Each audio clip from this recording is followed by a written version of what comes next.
How's it, everybody? And a warm welcome to the Web3 show. I'm your host, Philip Kalinko, joined by my co host, Kate Bergman, and together we bring you Freestyle Fridays. A reminder that nothing that we say is financial advice. We are not financial advisors. And if you haven't already noticed, the Web3 space is incredibly risky. So always do your own research. So we've got lots of cool stuff to discuss today. We're going to discuss a couple of new collections.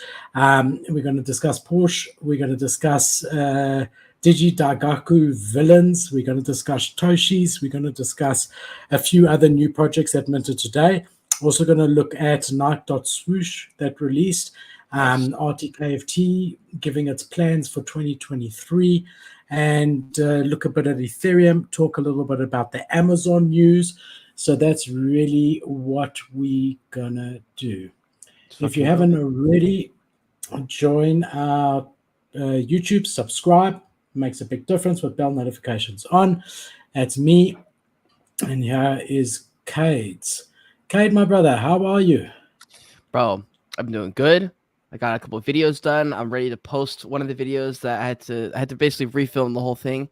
So I'm kind of excited to get that one out, and I'm somewhat getting back on the fucking horse for getting things done just in general. Like I went through like I put a tweet out about this a few days ago. It's just last few months was a little bit of a funk getting things done. I think because I was taking a step back from YouTube to focus on like Twitter and growing on Twitter and like that whole process, I guess. And just wasn't getting any like editing done. Like I would just kind of put it off. There'd be like a podcast I'd done like 2 weeks ago, haven't even clipped it up or anything. But I'm back on the fucking horse, baby. So let's go. I'm ready. Good. Welcome back. Let's have a look. We got an interesting market update. If we have a look here, it's been another green week on crypto. Yeah. We're looking at Ethereum sitting at $1,607. Bitcoin sitting at $23,194. We got Solana at $24.44, and we've got ApeCoin at $6.30. Now, if you remember when we did the ape duty gas dash review, it was about $5, and I said the play here might be to buy some ApeCoin. I didn't listen to my own opinion there. But yeah, sitting at $6.30, which is really, really quite incredible.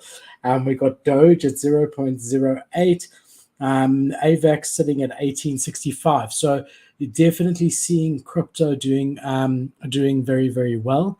If we have a look over here at the stock market, we've had another green week on the stock market and a very green day today, as you can see. If we have a look here, looking at technology services, which makes up the NASDAQ, this one and this one together. And you see that Google's up 2.8%, Facebook up 4%, Apple just shy of 2% up, NVIDIA up 4% or just under, Amazon up 3.5% in retail, Walmart up 1%. So you get the picture. Obviously some shares, health looking pretty red, energy looking pretty red. But other than that, seems to be pretty good. It's been a good week on the markets. We did have the Fed released some numbers today that were exactly on target. They said the jobs cuts would be about 4%, and that's what it came out at. And the market's cheering that. The consensus seems to be that there'll be a 25 point rise in the next meeting, in the next FMC meeting, and even another 25 basis point rise in the following one. And then some people are even saying that they are thinking that after that, they will take a pause of raising. Obviously, this is all speculation, but so far it's been a very, very green year for the markets. If we have a look at OpenSea volume, we can see that we are on the 27th of January. So we've still got 4 days left, and we are already on 389 million just on OpenSea alone. If you look at December, which was actually quite a good month as well, in December, your total was 283 million. So we 1.5 times above that, and we've still got a few days of trading left. I do think that this has got to do with the surpass. Whenever we see you go launch anything successfully, which it seems like this has done so, then we do see that it has a big effect on the overall market.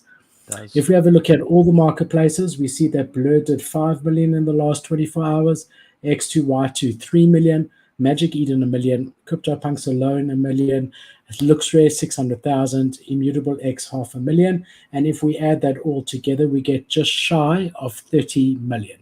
So it does seem like it's quietening off a little bit compared to where we were at last week this time, but nonetheless, it's definitely pumping. So the question I have for you, Kate, are we back, baby? Are we? Man, if I say yes, then I guess I was wrong with my prediction. I said that we would probably have hit our top around 7 days ago, and 7 days ago we would have started trending down from that point. God, dude, I hope NFTs are back. And there's a few NFTs I bought. The other day I bought. So shout out Cole. He told me always to be sniping rares, which I don't hear that often. He just believes in the rare flipping. So I bought it to a couple of projects that were like very, very small that it just dropped just because I thought they were fun or whatever. Bought a rare one, flipped it for 300% above the floor, I think. Made it not a huge profit at all, but like made a tiny bit of a profit. Got a little bit of a rush. I was like, oh shit. Every time I make a positive trade, I'm like, you know what, man?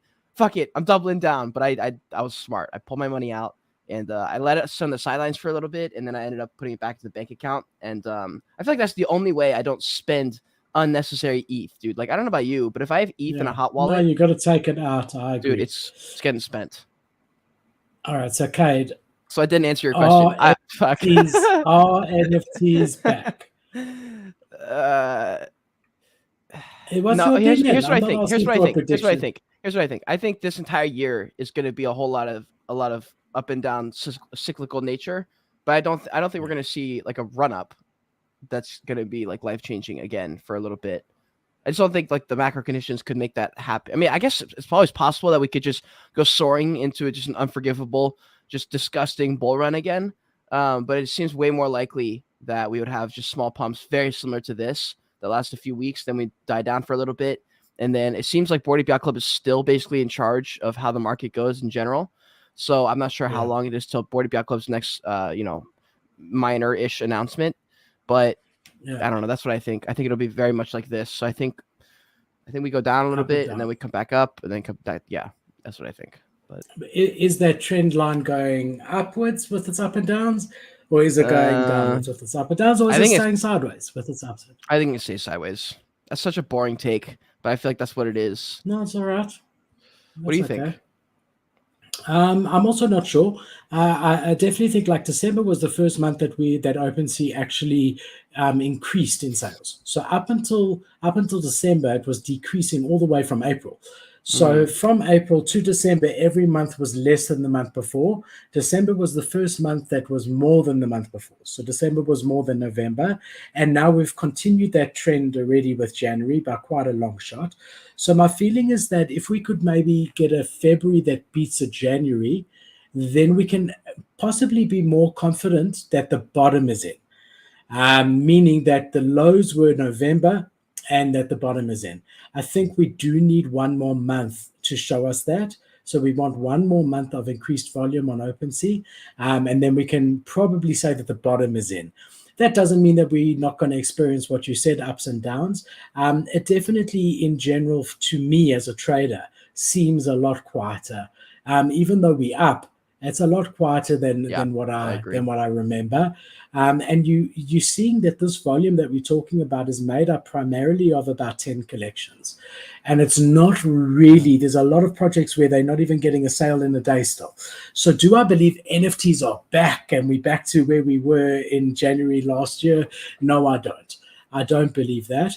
But I definitely feel that we are higher than we have been. And if this continues, then we can possibly say that we have hit the bottom and hopefully are trending upwards opposed to trending downwards. Yeah, I think you're right. I think we have to basically, like my prediction, we won't really know until we can look back in a few weeks. I think you're exactly right, like a month. And then you can look back and see where it started to trend down. There's just no way to look at it properly on a graph because you don't have enough context. Like if you wait a week after this and then you try and see if I was right on my prediction, like you still have to wait a couple of weeks to see if we like actually are still trending down, or if that was just like, if it's like Cade's prediction that the top is here, then it goes down, then it goes back up again. and like that's why you need like a month to see like what it actually did over the course of 4 weeks. So we'll see what happens, dude. Also, I don't know. Gonna I be think you're right, interesting. though. We've got the Blur airdrop, which they delayed until the 14th of February. So that's coming out mid-Feb. And I know that there's a lot of whales who are going to get quite a lot of ETH from that because they've been, putting offers in to get tokens and whatever it may be. We do know from SOS and the other airdrops that we had that really did inject some liquidity into the market.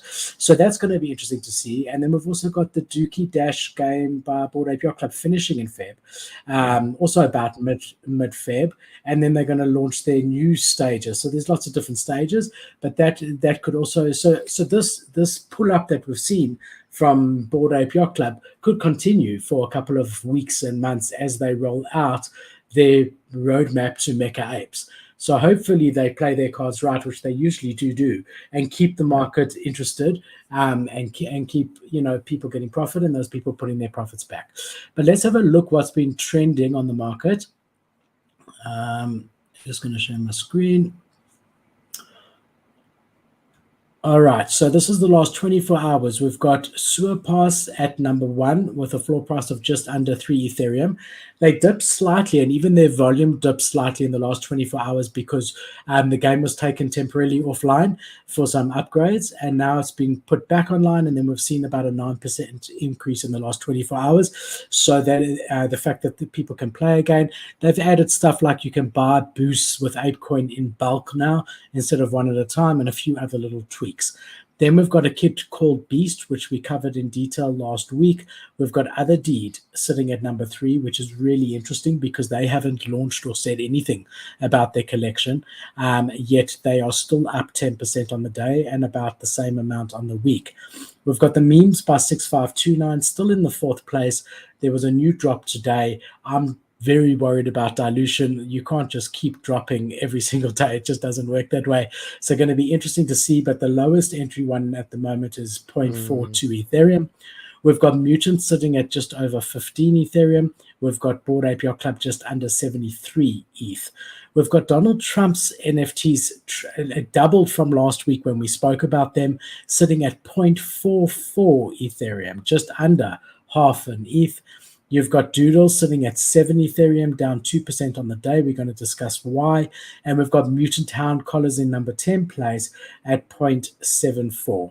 Interestingly, I was only going to go to 10, but we've got the Captain sitting just under 4 Ethereum. But then a name I haven't seen in a long time is NFT World. Wow.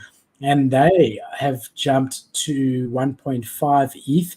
They have had a pullback in the last 24 hours, but I've also been watching the World Token. And the World Token has jumped about 500% in the last 2 days. So there is something going on in their ecosystem for sure. Maybe they've finally developed their own server. Don't know, but I will definitely look into it and come back to you guys. And then at number 13, my absolute favorite, which is still in the dumps, Clone X at 5.25 Ethereum. Damn, bro. How you gonna let Nike take an L like that and not even be in the top 10? They're not. They're just resting like you were for the last 2 weeks. They're just resting. They've got a lot coming up. We're going to talk about it. They did tweet out, and they gave their future plans, and we're actually going to cover it tonight. So one of the interesting drops that came out today is DigiDaigaku's Masked Villains. So if we have a look here, so far there's 6,500. People are still claiming. People who own DigiDaigaku. There was a claim window, and they have said if you missed it, don't worry. There will be another one if you are a DigiDaigaku holder. So the final collection size is probably going to be close to what the normal DigiDaigaku main collection sits at. I'll just open another OpenSea. But I know that the main collection is sitting at about 12 Ethereum, or just under, last that I checked.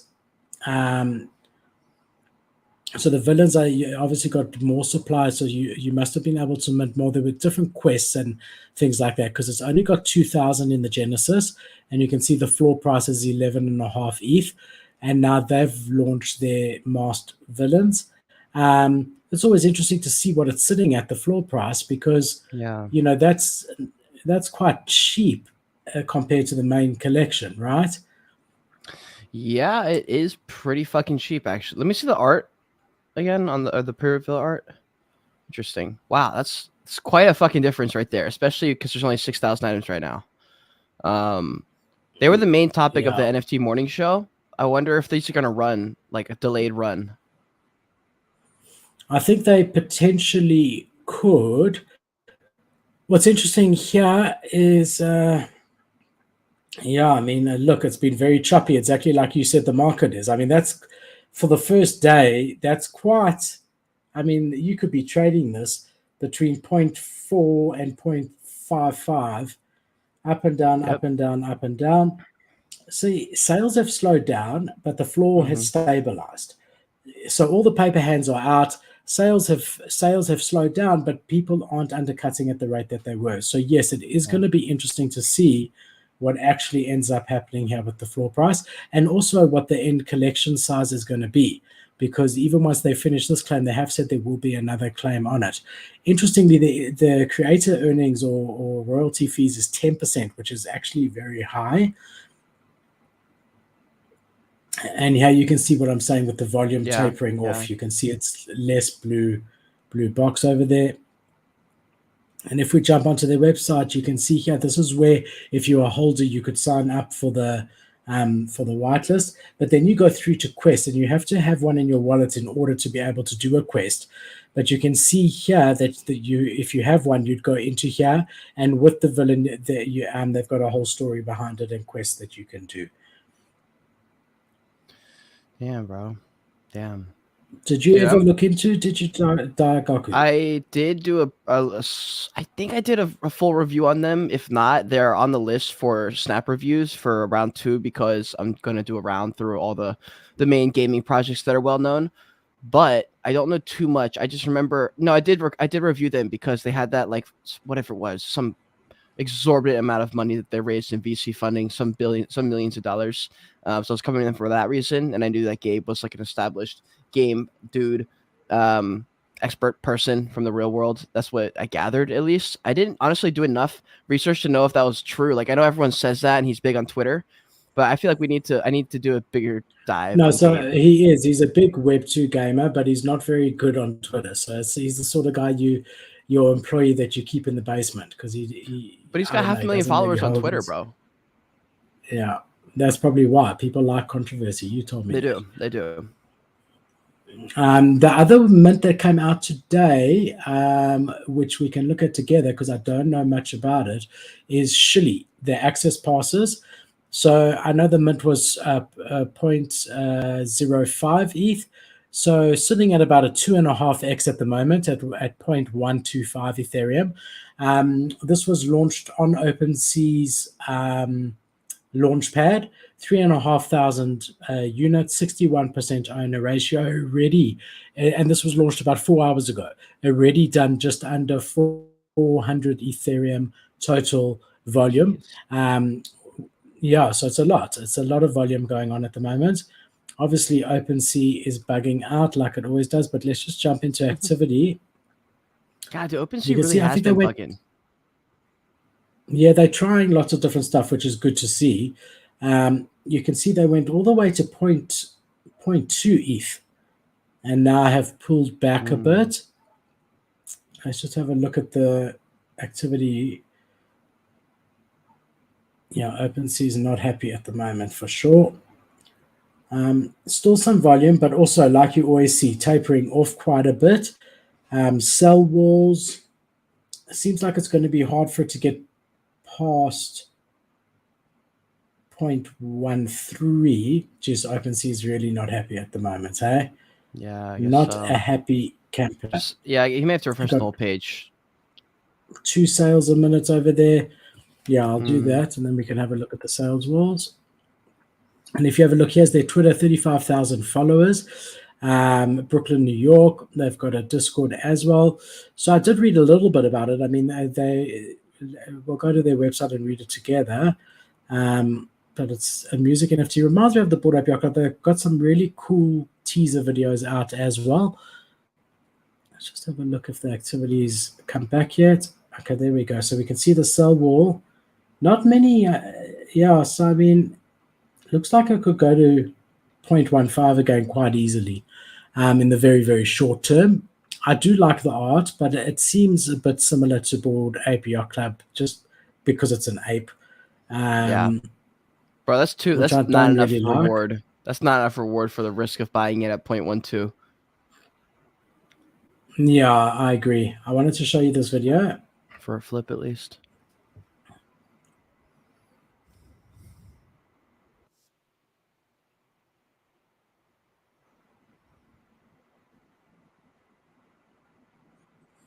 It's definitely cool animation, eh?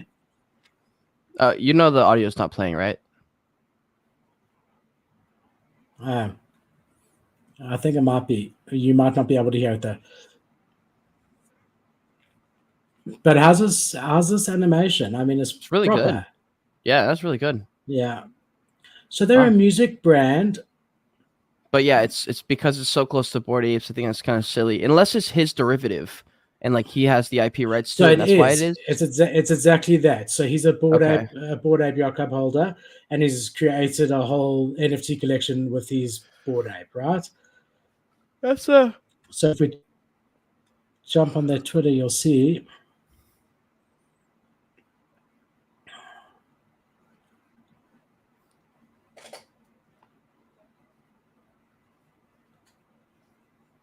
I'm sure the music is playing.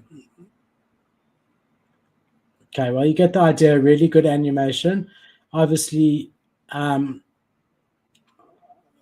got all this loud music in my ears. Was able to get onto OpenSea's launchpad. Came out. Their collection had a blue tick from the beginning. Does seem like they were very well organized. And you can see here it's Bored Ape Yacht Club number 6722, the world's first community-produced recording artist, a digital performer powered by a community of musicians, storytellers, and diehard fans. Shilly access passes are the one way in this new kind of Web3 music community, one where the earliest supporters are not just fans, but also collaborators who can co-write music with Shilly's band, license the NFTs to be part of Shilly's story and content, and have a say on everything from which songs he drops to what tattoos he rocks to whether he should have a tabloid romance with Courtney Cox. So yeah, man, it's like a type of label, right? Recording label, and you'll be able to decide the future of Shilly. I dig him. I think he's pretty cool. I don't think it's a bad idea at all. That one gets risky just because when the whole thing is about like a digital performer, it's like it puts so much pressure on the event, and like the event has to be a success. It's got to sell out like tickets and things like that to make this thing work like long term.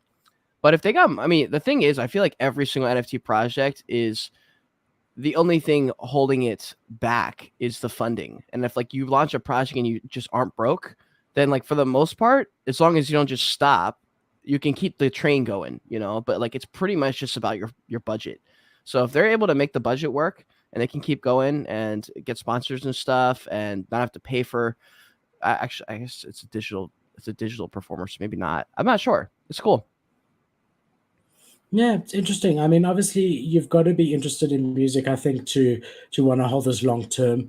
The nice thing about it is the collection size is not huge; it's 3,500. Sold out very, very quickly, though. Hey, there was actually a bit of a gas war from it. So here they're saying the utility gets exclusive access to the studio, a token-gated collaborative community platform, a vote on all creative proposals, music initiatives, and governance over the Treasury. So that sounds like a DAO. The ability to submit proposals to be voted on by the community, definitely a DAO. Access to Shilly's future token-gated metaverse lands, concert venues, and events. Allow list for future digital drops, exclusive access to merch, backstage pass. So look, I mean, I think basically if they do well as a band with Shilly, their character as their mascot, then you as a holder are going to be very, very happy and rewarded. And if they don't, then you are not. Does that sound pretty much right to you? Yeah.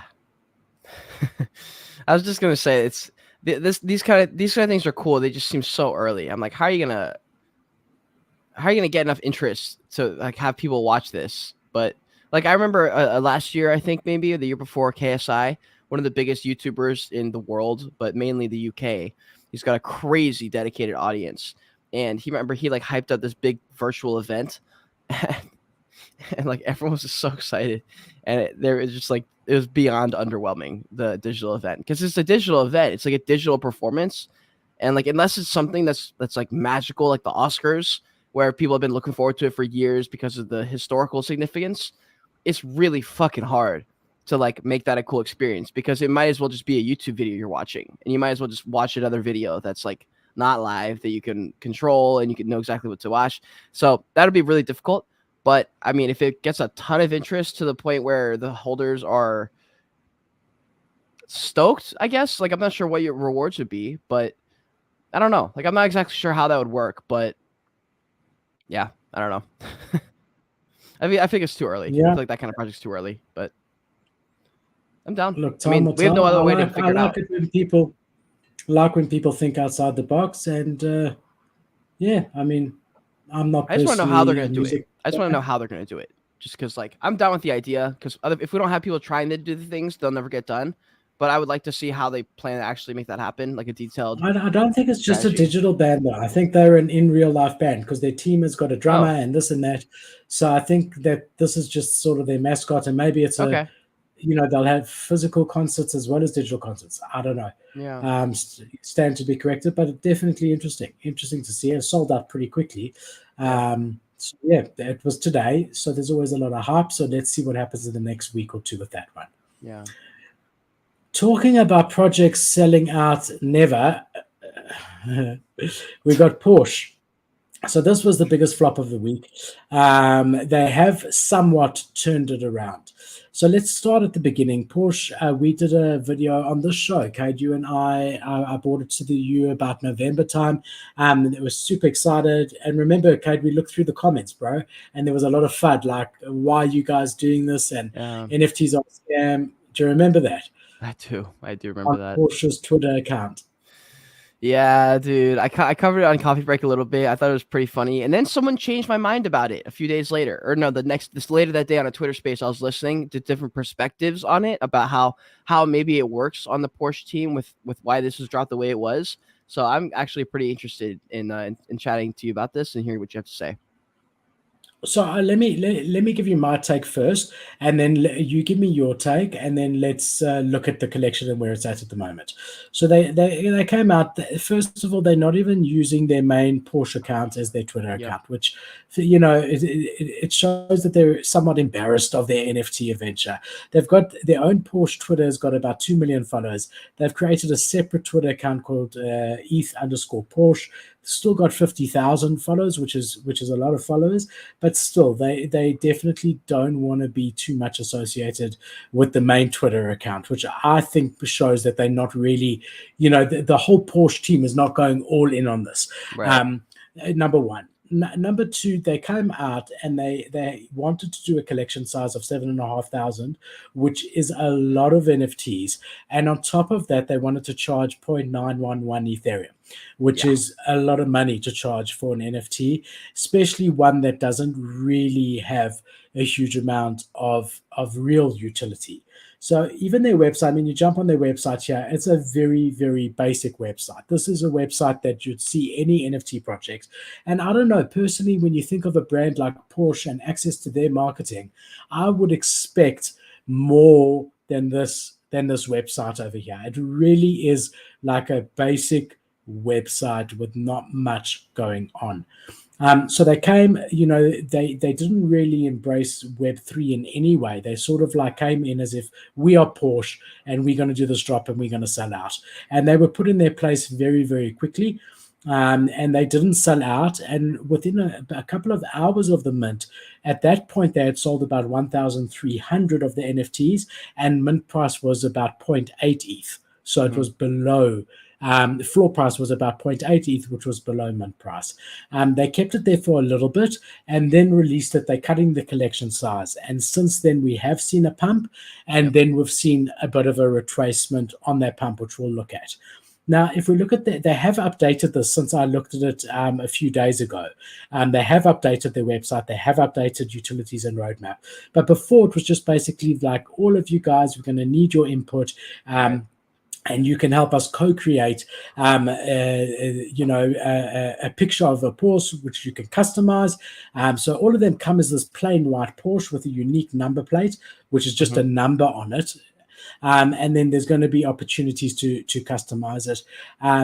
They've since come out and said, look, this is the beginning of our metaverse, of our Web3 play. You guys are all going to be a big part of it. And we have seen the floor price pump, currently sitting at 1.9 Ethereum, but went as high. Yeah, went as high as 2.5 Ethereum yesterday. No, three. It got to 3. Did it? Yeah, okay, it got to 3 for like a couple hours. 2.5. So went as high as 3 Ethereum. The average price, yeah, you're right. The average price yesterday was 2.5. So it's come down dramatically today.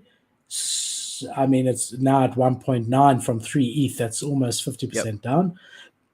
So my general feeling is like, this was a wasted opportunity for them. You get one chance to make a first impression, and they really didn't handle this drop well at all. They really alienated themselves, and a car brand like this could offer such huge utility, and could integrate it with things like we're going to be giving away 5 custom-made Porsches, or 1 custom-made Porsche that there's one of a kind, or whatever. There's so many different ideas that they could have here, and they could have tapped into their Web2 market that they have at their main Porsche account, and really, maybe gotten some normies to come across and see what it was about, But no, there's absolutely no mention of the NFT on their official Porsche account.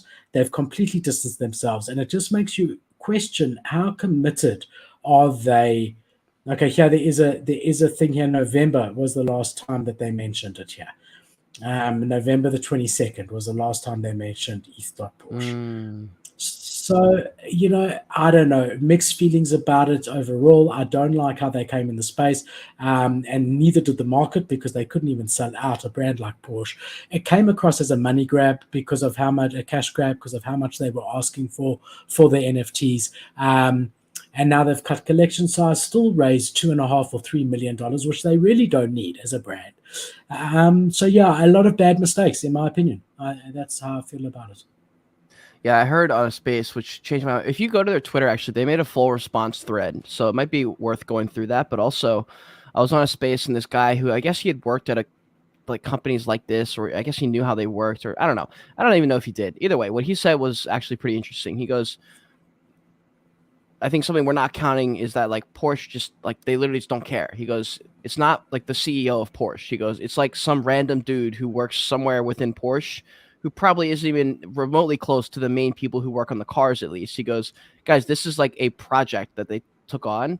He goes, this is not like all their funds are being dumped in. This is not the CEO, attending every meeting about the NFT project. He goes, this is just something they tried. They don't particularly give a shit, obviously, because they didn't even build their community enough to sell out a collection with a name as big as Porsche. They didn't even talk about any of the utilities until after the mint happened. This thread came out after they even cut supply is when this came out. Yeah, this thread, which is a great thread, by the way. I thought they made a good response to it, and I thought they did well, and I thought that's why they went back up. The thing is, I think people are realizing that they're like, oh, wait, even if they, meant well, or they're going to do well by them, this was fucking lazy. Like, what can we expect from the future if they were really this lazy? And now they got a slap in the face saying, hey, that's not, if you're going to do that, like, that's fine. We're just going to attack you and you're going to get fudded to shit. And they're like, crap. Okay, well, we made like $4 million.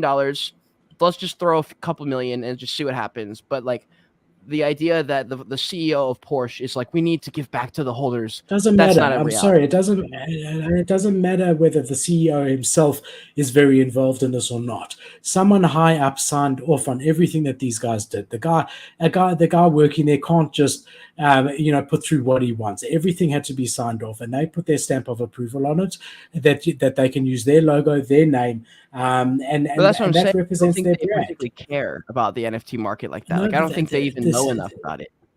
bro, I know big companies very, very well, as far as marketing goes, and they care very much about everything that they put out, even if it's seen by a few people.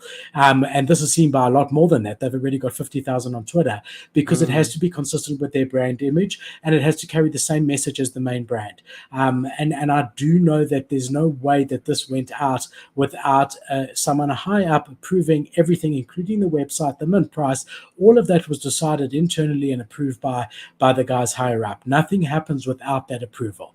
So whoever you listen to doesn't understand business. I mean, we do promotional products all day with branding on it, and the amount of signatures we need with these big companies to get there, to be able to go ahead, it needs to be 3 centimeters more to the left, and it needs to be 1 point font size bigger, and it needs to be the tiniest things they care a lot about, because it needs to be consistent. But if they cared a lot about it, why would this project have been dropped with there's just everything wrong about it and just so much lazy work? The art's not even good. Like, what? How could they have all signed off on it if they understood anything? That's the non. It's almost like there's a guy in the marketing team that's been begging to be able to do an NFT. That's what I'm saying. That's what I think he thought it was. To get Porsche into Web3, and they sort of like, okay, look, you've got $100,000, go wild, right? Right. But in the end, that's why that's what I'm saying, bro. Like, that's what it feels like, though. Also, did you notice 0% creator earnings? Yeah, that is nice, but isn't that weird? But why? Yeah, why charge 1 ETH and then, maybe they changed that after as well. Another thing you said, there was this on the website. I don't.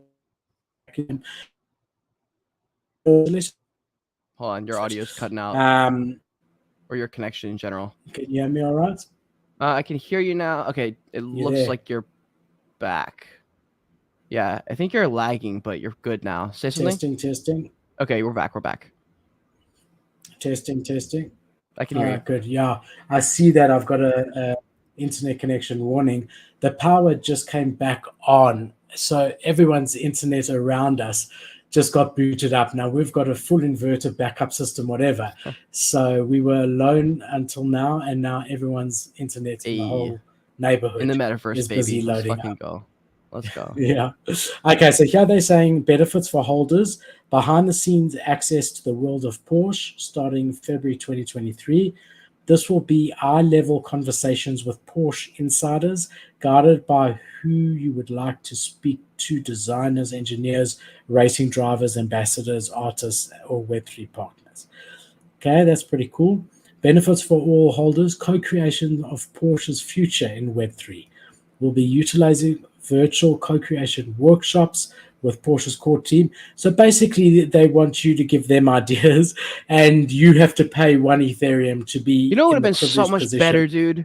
That you could have dropped this with 500, or like, I feel like anything over 500 would be too much for this kind of thing. But like a small community would have made way more sense for Porsche. Like 500, it's a small mint, but it requires a lot of nonsense. Where like if they had dropped this project and like the person who ran it knew what they were doing and they cared a little bit more, they could have done a smaller project. Been like, yo, if you're really about it, you're really a Porsche fanatic, because Porsche is one of those clubs that people like to get in and own a Porsche to be in the Porsche club kind of thing. They're like, really show that like you're really about it with Porsche. And there's only 500 spots. It's not going to cost everything. I think that would have been way smarter. They already had the money, but I think you're right. I think the guys who ran it were like, yo, we need to make money. I would have done it different. I would have done a bigger collection, like 15,000, so like a very big collection, but with a small mint price, okay, like 0.05, and have 7,500 free to claim for Porsche owners who literally own the cars. So go out on the main Porsche Twitter account and say, we're reserving 50% of our NFT collection for free claim, so that you're giving back to people who have spent $100,000 on your car. How would you prove that? And then, how do you prove it? And then there'd have to be a way, right? They could register on the website or whatever. You can make a way. And then you're getting Web2 guys in the space, which is also beneficial to have in their workshopping. You want to have real customers of Porsche. And then half of it is it goes on sale for a very reasonable price. The other nice thing about that is that the Web2 guys are going to be diamond handed. The guys who paid nothing, they don't even really know it's going to be sent. They don't even have MetaMask. It will be sent somewhere. So you're going to have like not much trading on those 7,500. They've paid nothing, so there's no risk to your existing customer base. True. And that way you can get much more people involved. And because a lot of people were interested in this, and then they heard one Ethereum mint, and everyone was like, "Thank you, goodbye." And then they were like, "Let me buy for 3 ETH, though, baby. Let's fucking go. Let me buy the top of this project." It's very, very exciting for 3 ETH. Just imagine buying in at 3 ETH and being like, "This is a good decision. Time to buy." Yeah. Like, bro, what are you smoking? So if you have a look here, you also get some physical items, which we know of. Yeah. But physical items from Porsche could be quite cool because they do already have a bit of merch. Your virtual, but the question is, how does a real Porsche driver who spent $1 million on a car, like a really fancy Porsche, feel about some random guy who spent 1 ETH on it, getting the same merch that he's got? Well, the same. I mean, it's not. That doesn't matter. But it's like about the. You get this if you buy this. It's like you want to be part of it. Just buy in. Like, yeah, and I'm sure they'll brand it ETH Porsche or something to separate it. Yeah. So look, probably. I mean, Kate, I don't know. This doesn't blow me away, to be very honest, my brother. I mean, it's not terrible. I just think they've left a bad impression, and it's very, very hard to recover from such a bad first impression. If they were not sitting at the floor price they're sitting at, this project would be so beyond fudded right now because the price had gone down. Everyone right now would be like, "See, there's no demand for it." Blah blah. Like, it's crazy. The difference is literally floor price, which in some ways is fair. Because it's like, okay, that's an example of how well they hyped up the project for people to be excited about. / this is what we can offer, and this is what people are willing to pay for it. So yeah, there is some merit, I think, to the floor price. But at this close to dropping, like this close to the mint launch, I think that's a little bit like the speculation around like the first couple of days it drops is, in my opinion, it's neither here nor there. It's more about the traders. If you're looking back 3 or 4 months and you're like, okay, the floor price is held because people still care about it. They're still here. They're still building. People fuck with it. It's not a terrible, utility, whatever. But yeah, I'm not that impressed, I guess, with Porsche either. But it's better than like fucking Puma. Yeah, Puma and Audi and Pepsi. Audi's sitting at 0.1. Audi's sitting at 0.01 ETH. Bro, we gotta sweep it. Bro, it's been there forever. I think it's dead. I don't know. Yeah, look, it's not a bad idea to buy one just in case they do something with it, which they might. They probably will. Not financial advice, but are you gonna take your advice? I mean, I do hold one. Hold one, but I bought it at 0.06 ETH. Wait, hold on. So that was the Audi project you said? Yeah, unseen something. I can show you if you want to see it. Is it cool art or is it like a token? I don't even think it's even been revealed yet. What? I'm pretty sure it hasn't. Did it drop? A while ago. Unseen Universe. Yeah. Yeah, please. Yeah, will you bring it up? That way I don't have to look at it. My computer gets slow. Guys, if you're watching this and you bought into one of these, let us know because I had no idea. Pepsi, I'm actually do you remember Pepsi? I do remember Pepsi. I'm not really interested in buying Pepsi though. Budweiser, all of them. Don't know what they're all rug pullers, man. They come into Web3. I mean, unbelievable. Yeah, you see, this is where it's what at. The hell and is it that? Was created in May 2022, my brother. They haven't revealed? Bro. They're gonna get lapped. They're gonna get lapped for a year and not even be revealed. Are people buying this? And look, I mean, there's like literally 10 sales a day at the moment. 7, 22, 19, 14, 9. Last sale was 9 hours ago. All right, look, bro. I mean, at this sweep for sure. At this price, so hey, what do you say? 10% royalties? Good lord. These fucking blood-sucking savages out here. God damn. I mean, let's just type in Pepsi. Just to show you. I mean, people hear big brands and they think, oh my God, and they're going to deliver such value. I mean, these mic drops used to be 2 Ethereum. 0.2 is not bad, bro. That's not as bad bro, they've only Yeah, me neither. Dude, But they've only got 2,000 items, and remember, most people put two Ethereum into this. Wait, and hold on. so they don't. There's let one it with go. red eyes right there. Did you see the Bitcoin eyes one? Or the laser eyes? They're never doing anything with it. Bro, I'll go what back do you there. mean? It's got a sweep. Look at that one in the middle on the second row. Go down. Yeah, that right is there. cool. Look at that one, bro. That one's pretty sweet. You can tell they're weed DJs. I mean, in the end of the day, I don't know. These guys come in. It's harder than they thought, and they leave.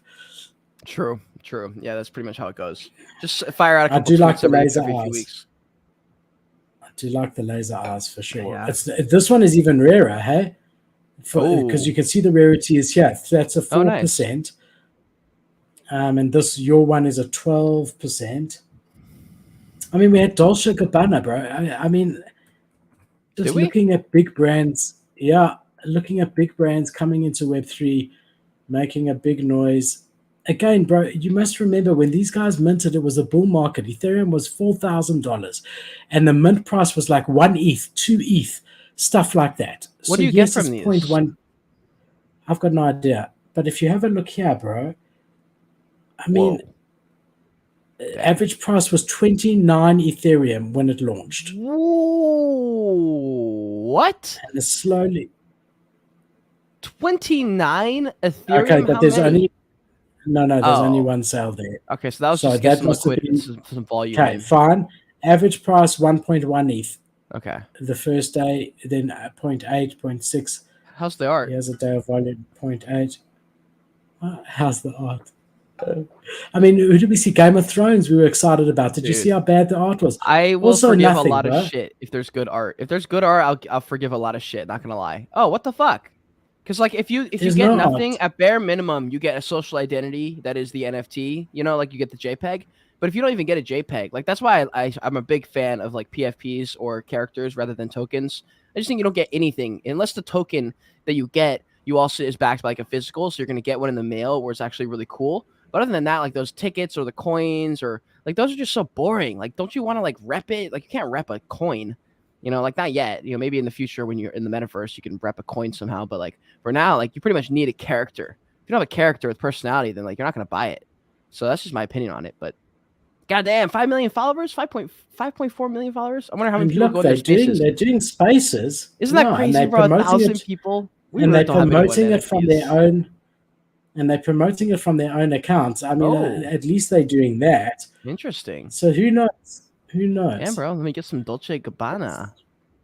But still, there was so much hype to begin with. I mean, what did you mention? Puma. What are they sitting at? I don't know. Dude, have you seen the movie called Goal?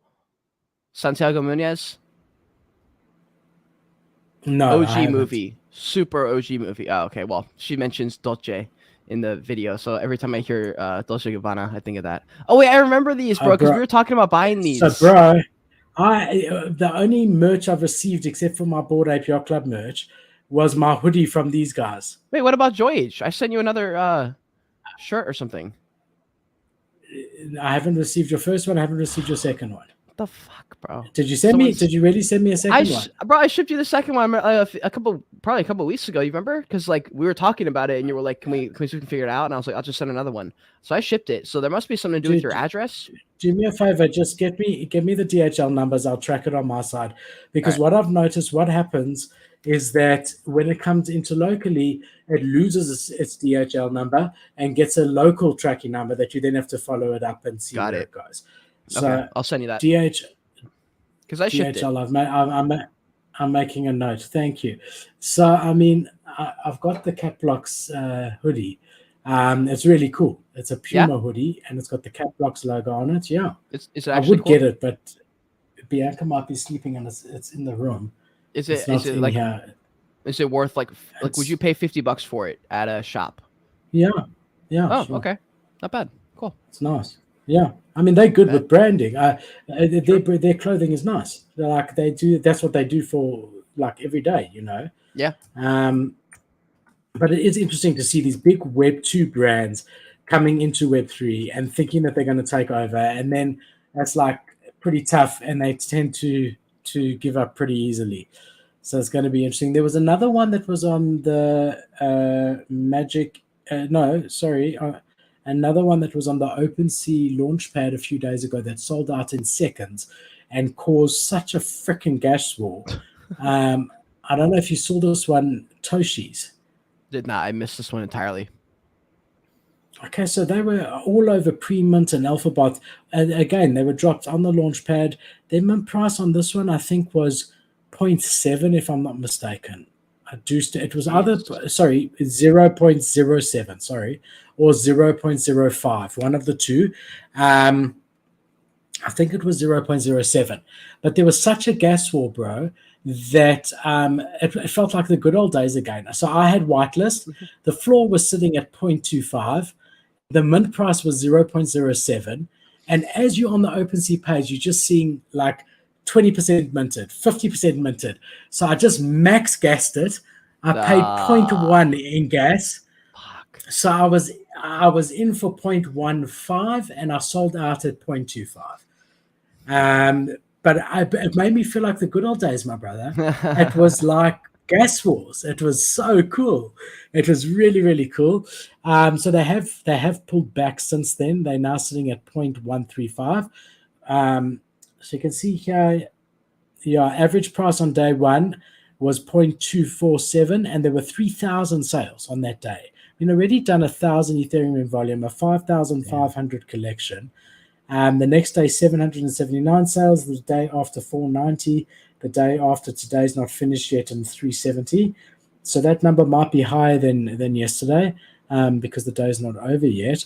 Obviously not revealed yet, but it really was just so nice to feel alive again with a hype mint where I had to click max gas. Max gas, dude. I have not done that in so long. Bro, I'm telling you. Yeah, me neither. I felt alive again. Bro, I hope everyone knows that I will be making content for a very long time. There will be a day where I'm loaded, and there will be a version of a DGencade, a version that you've never seen before, and it is unlike any other DGen you've seen. I cannot wait for those days because, dude, by the time those days come, I'm hoping some cool advances have come in like some games, some metaverses. Like I'm trying to be a true fucking DGen. I'm talking to a couple companies, maybe working with them in content a little bit to show more of my DGen side. Just because I don't have that crowd of people at all. And I'm kind of interested because I've been streaming and I was like, you know what? Like I kind of like this entertainment style of content. Like, let me lean into this a little bit. So you guys will be seeing more of it in the next, I don't know how many years. I'll be here forever, but dude, the coolest part is as long as the metaverse comes true in any version, even if it's like level 1 of what we're hoping it is, it's still going to be so fucking cool. And we're going to have so much time spent in them. And I don't know, man. I'm fucking excited. I get so excited. I get more excited about free money though, in terms of Blur. And it looks like, oh wait, never mind. I thought you were pulling up Blur. I saw Zeneca and I saw Orange, and I thought it was Blur. No, it's still Toshies. It said their mint price 0.0369. I don't know why I thought it was 0.7. I think I'm at 2, and maybe that's why I thought so. Wait, 0.07? You mean? Yeah. Sorry, I said 0.005 or 0.007. It seems it was neither. It seems it was 0.36, 0.6. Well, let's just go here, bro. Let's just go here. Profile, activity. It shows you on OpenSea now what you paid for it. So Toshies. So 0.0369, and I sold it for 0.2275, but nice. I paid 0.1. No, but I paid 0.1 in gas, so I made 0.1, right, which is what I said. But not bad. Instead of it being that I paid 0.05 and sold it for 0.25, I paid 0.0369 and sold it for 0.2275. Not bad, dude. Not bad at all. Looks like we both made around 0.1 or so. I did a little small flip earlier. That was the tiny little rare in a tiny collection. Fun for me, dude. That was cool. I'm down. I'll take it.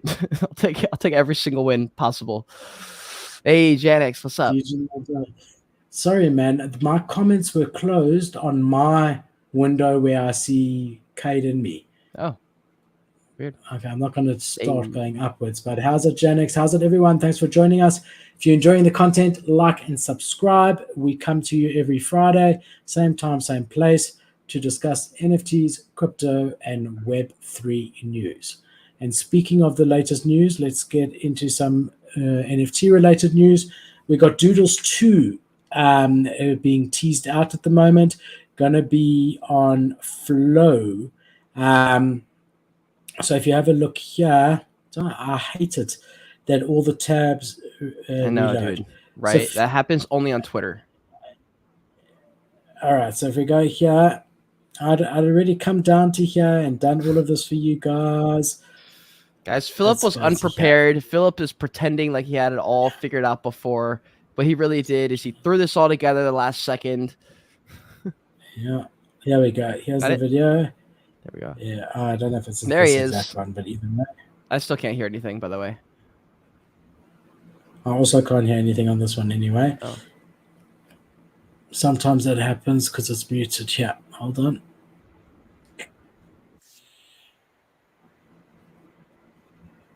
Kate, can you hear? Nope. Wearables are tending to be interchained. They're all on chain and it's gasless. The people that use their doodles as social representations of themselves, they can create derivative artwork.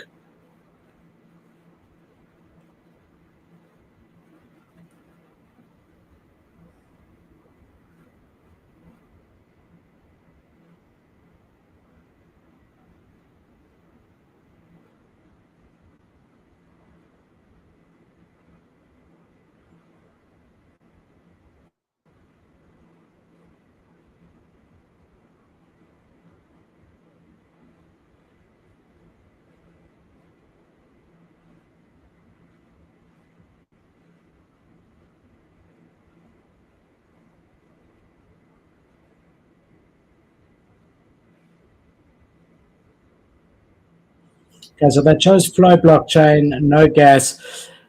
At the end of the day, we do know for a long time that Doodles has wanted to go mainstream. They've made that very, very, very clear. There was a lot of FUD about this because holding an OG Doodle does not give you early access to Doodles 2. You have to be a Genesis box holder or duplicator holder, which was a very stupid thing to do because I don't know, bro. If you've got a 7 ETH asset, a Doodle OG, that should be your ticket into it. Yes, people were arguing, but if you have the OG, you would have had the opportunity to get you would have been dropped the duplicator and had the opportunity to get the Genesis box. So if you sold that, that's not our problem. But on the other side, I mean, I don't know. This is the first time I've ever seen a big collection just tell their OG holders to go screw themselves. And we have seen a bit of a dip in the floor price as a result of that. But basically, Doodles 2 is going to be your ability to completely change your Doodle with different clothing and accessories on chain without any gas immediately. So they call it frictionless conversion. So you can create a wallet by signing into Gmail. You don't need a crypto wallet on Flow, and you'll be able to have these PFPs that you can then dress up. I like the idea in general. I just don't know if Doodles is I like the idea of being able to have a NFT that's just signed up on Gmail that you can make your avatar and change its accessories. I like that as a standalone idea. I just don't really like it through Doodles. What I know is that a lot of builder people and OGs in the space really fuck with Flow. They really fuck with Flow. And for that reason, I'm not surprised to move to order Flow. I think I don't mind it as a move. I do think that. So with the Doodles thing, telling their Genesis holders to fuck off, they were airdropped that OG box though, right? Which gave them the duplicator. So if you had a Doodle, then you got a duplicator, right? That came out in May. The Genesis box, I think, was afterwards. Let me just check when the Genesis box came out. Yeah, so the Genesis box was in June, where they had that sort of auction where you could a fair Dutch auction, right? So if you were a Doodle holder, you got the duplicator airdrop to you. Okay. What about the box? You had to claim the box. But Hey? if you were a holder, you would have gotten to claim it for free. No, you had to pay for the box. The Oh, okay. duplicator was It's what you got fucked for a little free. bit. Okay, I would love to know because I don't think it's fucked because I think they thought through that decision and there's a reason they didn't. I would like to know what that reason is. So Jordan, if you're watching this, I'm trying to get round 2 pod, bro. Answer my Instagram DM. So you can see, I mean, sort of understand them saying if you have a duplicator, that will give you early access to Doodles too, because that was given free to anyone who holds a Doodle. Sure, But sure. don't really understand them saying the Genesis box, because Yeah. that's got a 0.24 ETH floor compared to 1 point, and they haven't run, bro. There was a bit of a pump. I mean, what they used to be Well, it's because they 0.2295, and know now that Doodles 2 isn't there to make them money. There's going to be hundreds of thousands of them, right? So I think they're like, why would we pour money into something that's not going to bring us money in the short term or long term? They're like, Doodles 2 is not meant to make us money. It's there to push mainstream. The only thing that's going to pump is the Doodles main project, probably, if anything. And then we don't know even. Like we're literally venturing the unknown, by the way, guys. Like people are saying this is a good idea, it's a bad idea. I'm like, we don't fucking know. Like, what happens if Doodles 2 launches and it's like the biggest flop ever and Doodles crashes back down to 1? Like, that's possible.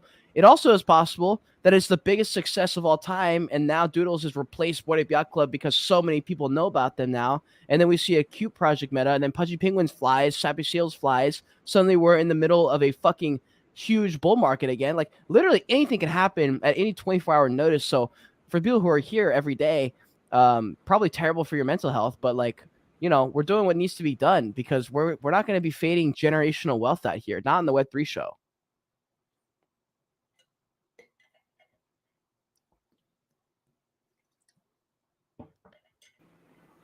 By the way, guys, Philip has decided that it is time the Earth stops to spin, and he wants to stop talking. He wants his camera to freeze. No, he's back. He's back. I'm back. I was like, wait, is he staring at me or something on the screen, or is he frozen? Damn, bro. He's frozen still. Philip's out here. He can't take a dub. Oh, wait, there he is. Bro, what are you saying? Are you talking?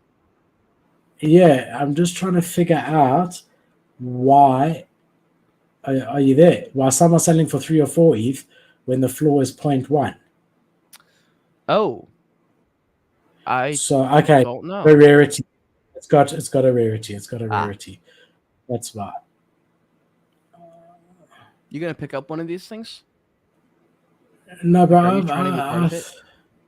I'm not. I don't subscribe to this whole like way that they don't communicate. For me, the collection size always of Doodles 2 always turned me off. I'm really not here to hold something for 25 years before I see if it works. I want to buy something that has, ups and downs that I can trade a bit in and out and whatever. And that's not Doodles, unfortunately. And they're too inconsistent for me in their communication, so that they in no way care about the floor price, which is fine. But I mean, if you are someone who's interested in trading and interested in the floor price, it's just not it's a collection that doesn't talk to you. And as you said, Doodles 2 is supposed to be mass adoption. They want to do hundreds of thousands of them. We all saw what that did to the floor price with CryptoKitties.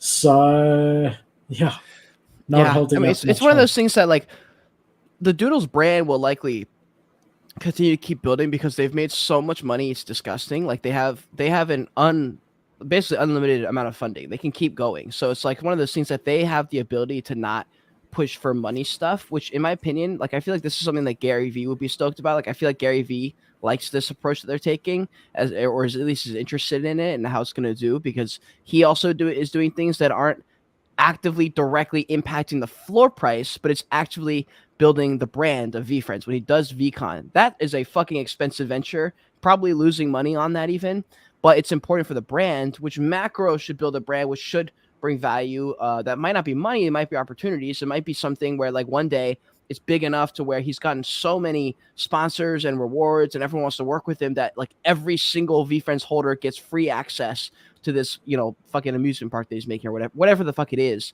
It's one of those things that you can only do that if your brand's that strong and you've put off money because you don't need it. But that means the traders aren't as interested. So this little niche crowd of Web3 degens may not be interested. So for now, they might have to be in slumber mode.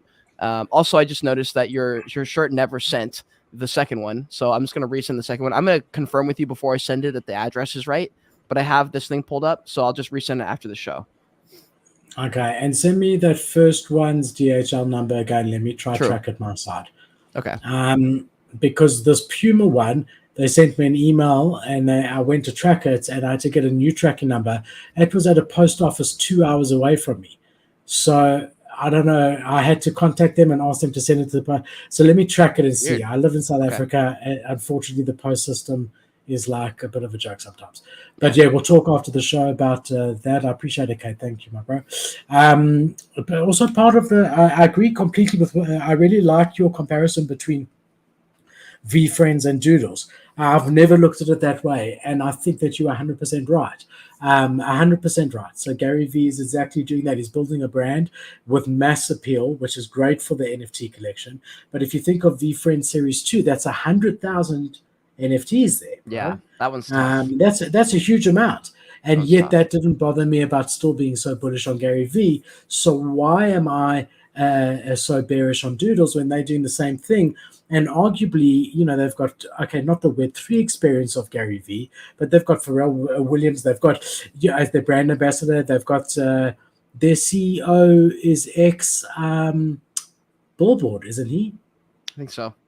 Doodle CEO used to run Billboard.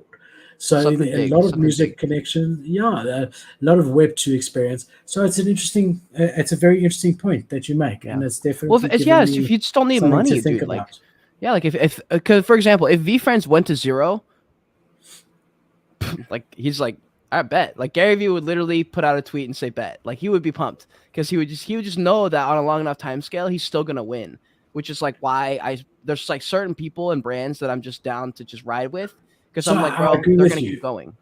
I agree with you, but I think it's because my mindset at the moment is not to be buying things that I'm going to have my money tied into for the next 5 years. Correct. I used to feel like that, and I used to buy things that I was happy to have my money because I did think over that time it would be up only, even if it was slow up only. Yep. Right, but now we've realized that there's ups and downs. But even on the 10 ETH challenge day with Andreas, when you weren't here, I said VFriends as one of my long-term plays. So I'm not looking to acquire things at the moment long-term in the NFT space at all. Not interested. Yeah. So that's probably why I'm also not thinking of it that way. Another thing to do with Doodles, actually, they acquired Golden Wolf. Did you see that? I did. So Golden Wolf's a full animation studio. So now they've got the animation down, and I thought the animation was always pretty good.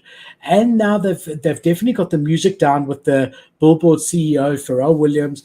So now they've got this studio, right?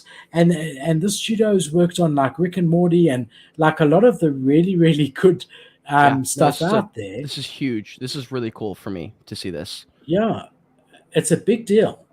Dude, honestly, if you scroll up just so we can see the animation, for people who are watching, there's gonna be a time where we go back. You're not gonna remember this because everyone forgets within 24 hours. But when eventually, you know, NFTs trend all the way back down at some point and it's dead and boring again, that's when people will be looking to get into projects that are fun, that are doing stuff to the point where you're like, man, they are crushing it.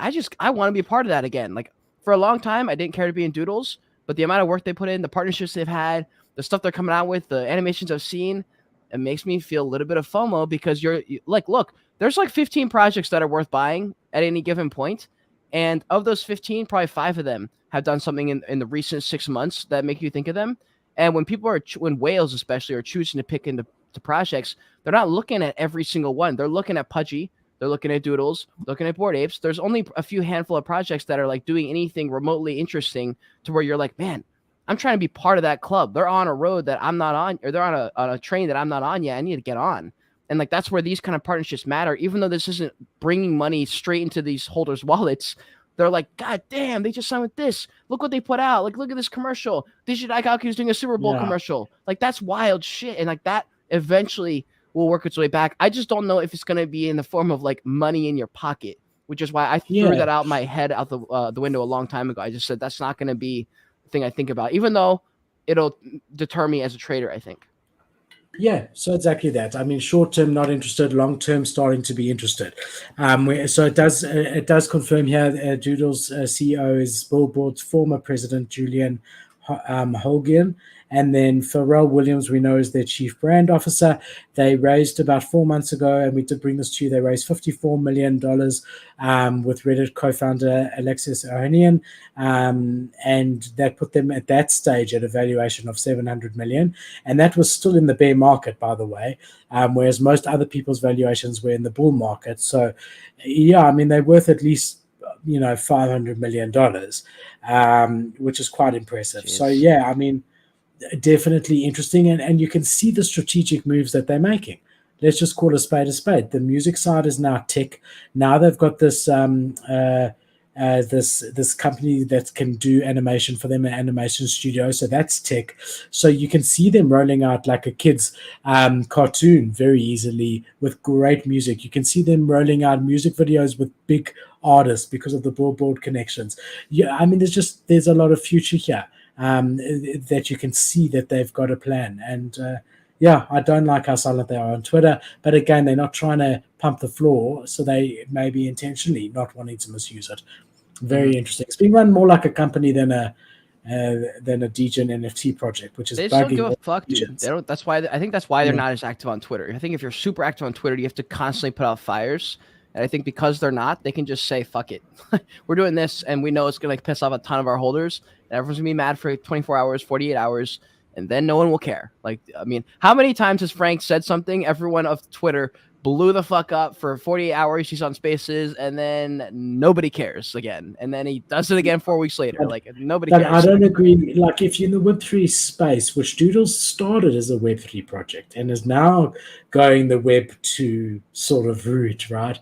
If you started in the Web3 space, you understand Web3, things like Twitter are incredibly important, and how hard is it to have someone tweeting and retweeting and whatever it may be, just to keep your Web3 initial holders happy. I mean, I don't really understand their thinking with that complete silence.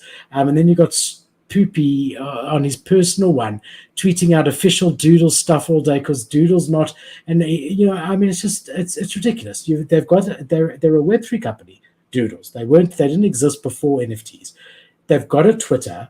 Use your Twitter. Why you have to go to all their founders' Twitters But I to think try and that's figure why. out Like, what things going on? I think they're trying to just build, and I think they're just trying not to listen to like the noise because I think they have a Don't vision, listen. and they're just You don't trying have to to just make it listen. happen. Just communicate, bro. They should. No, Like, I'm saying they plain and should. I'm simple. saying they should, but I'm saying this is why they're not. Like, I don't know if they should or shouldn't. I'm just saying, like, the reason I think that they're not is because they're making a bunch of big decisions that are very long-term focused, and Okay, they're gonna piss off a lot take of some people. of the 700 million valuation, and take a very small amount and hire a social media manager. No, but I'm saying they don't want to, is what I'm saying. Like, that's why they're not, because Why? they aren't interested. Because they don't. They're like, we don't need this to grow. They're like, we don't need to be communicating every Doesn't matter decision whether you need to it or grow. not. Your holders would appreciate it, and But they I'm are your saying bread like and they butter. don't care. Like, I agree with you. By the way, I think you should, and I think they should. I think they should do it. I'm telling you why I think they're not. Like, I'm not defending. I'm just saying No, they're I not understand. I because understand.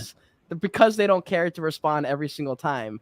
That's why they don't tweet everything. That's the reason. Because I can't think of another reason. Like, why else would you not utilize an account with 300,000 followers when you know it's going to bring price action back and forth? And the reason is because they're all a bunch of OG Dapper Labs guys. They don't want to care, so they're choosing not to care. That's the reason I think that they're not doing it. I understand. I still don't understand why they're Phil's not doing trying it. so hard not to say, but they should. I know they should. All I right. agree, dude. I'm gonna roast if I ever get Jordan back on the podcast. That's my first question, or not my first question. It'll be somewhere in there and be like, "Yo, what's the deal? Tell me why." Because I think I know, They but I are want to hear native it. Web3. I understand Porsche to some degree is native Web2. Okay, they never tweet. If you and Doodles used to be active on Twitter. They It's did. almost like the Twitter person resigned and they've just never gotten around to replacing that person. It's stupid. Anyway, it's such a small thing. It's such a, in the end of the day, they are making, I'm saying, compared to everything they are doing, the fact that their Twitter is not active is in the bigger picture is not the hugest thing in the world. Yeah. But it's still freaking They should be irritating. more active though. Like, complete silence is not good. That I don't like that at all, and I don't think that's good. Like a good business strategy. But like, not tweeting out as much as some of these other projects, I don't think is bad. But not going at all for a months on end, that's a little strange. Yeah, but other than that, 100%. like silence and with a little bit of, you know, tweets here and there, I don't really mind that. But you're right. It's 100% gonna affect the floor, which makes the holders unhappy. But if Doodles again just wants to build and they don't care, they're gonna keep doing it because they got the money. I think you keep your holders happy to some degree. Anyway, RTFKT Artifact has put out a small tweet thread about their 2023 journey, about their plans. This was put out on the 23rd of Jan, so about 4 days ago. So they've said here this year we are all on a journey where we focus on our foundations, core collections, creating and making the future happen, powered by interactive storytelling, leading to the release of a Project Animus and a major in real life event at the end of the year. Slower, better, together. The Artifact team's effort is focused on quality, creating new experiences, and they've put in brackets rtfkt.com, a huge revamp in the works, inventory, etc., for clones, creators, and the ecosystem. Quality is the motto, focusing on what we love and do best. Physicals, shipping next-gen connected physical products and continuing to work with Nike and partners to innovate in the world, merging products and experiences. This is the year we are going to see a lot of RTFKT in the wild.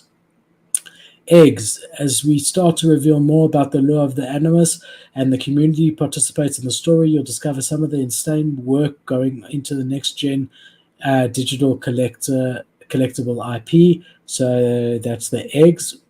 And partnerships, they will accelerate the future with dope partners and having some exciting new ones to announce.